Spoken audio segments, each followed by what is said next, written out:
બાંગ્લાદેશમાં હિન્દુઓ પર થઈ રહેલા અત્યાચારના વિરોધમાં મૌન રેલીનું આયોજન કરવામાં આવ્યું। વડોદરા શહેરમાં હિન્દુ જાગરણ સંઘર્ષ સમિતિ દ્વારા કલેક્ટરને આવેદનપત્ર આપવામાં આવ્યું છે। શ્રી ચિન્મય કૃષ્ણદાસજીની મુક્તિ માટે મૌન રેલી યોજવામાં આવી।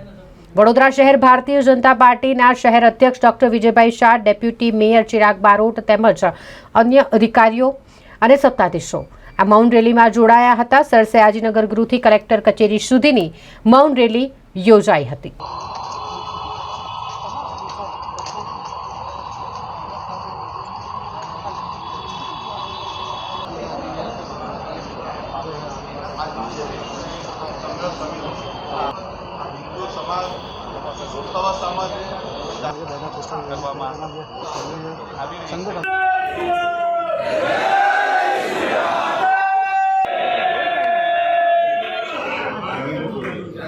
બાંગ્લાદેશમાં પાછલા દિવસોમાં જે રીતે હિન્દુઓ ઉપર અત્યાચાર કરવામાં આવી રહ્યો છે અને કાયદો અને કાનૂનની વ્યવસ્થા આમ લોકોએ હાથમાં લઈ અને હિન્દુઓ ઉપર જે રીતે અત્યાચાર કરી રહ્યા છે એના વિરોધમાં આજે સંઘર્ષ સમિતિ દ્વારા મૌન રેલીનું આયોજન કરવામાં આવ્યું છે।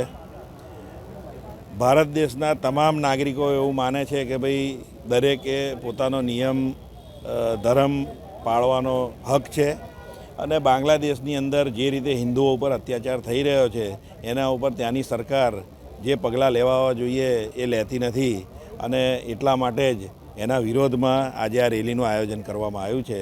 અહીંયા સયાજીનગર ગૃહથી કલેક્ટર ઓફિસ સુધી આ રેલી જશે।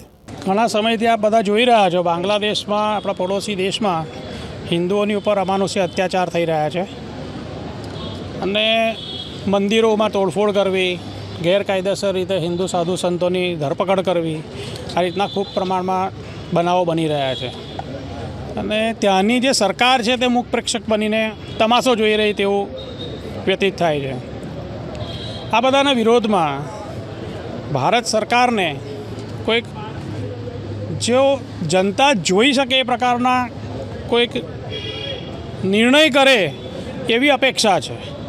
એના ભાગરૂપે આજે વડોદરા મહાનગરમાં સંઘર્ષ સમિતિ તરફથી એક આવેદનપત્ર આપવાનો કાર્યક્રમનું આયોજન કરવામાં આવ્યું છે અને આ આયોજનના ભાગરૂપે સયાજીનગર ગૃહથી મૌન રેલી સ્વરૂપે કલેક્ટરશ્રીની ઓફિસે જઈ અને એમને આવેદનપત્ર આપવું એ પ્રકારનો આજનો આ કાર્યક્રમ છે।